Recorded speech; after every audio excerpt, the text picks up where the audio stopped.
we have initial reports of a 6.4 earthquake going off. It appears out of Pavlov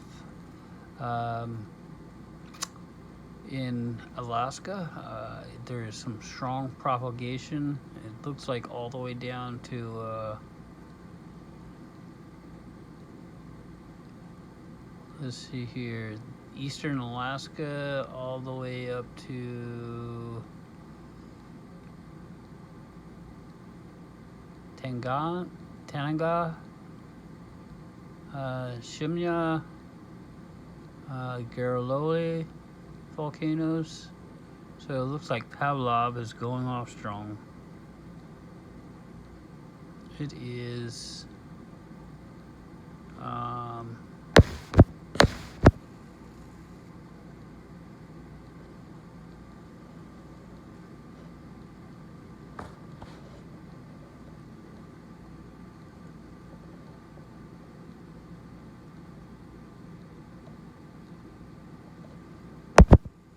it is currently 12:02 UTC on 8/14/21. It happened about 8 minutes ago.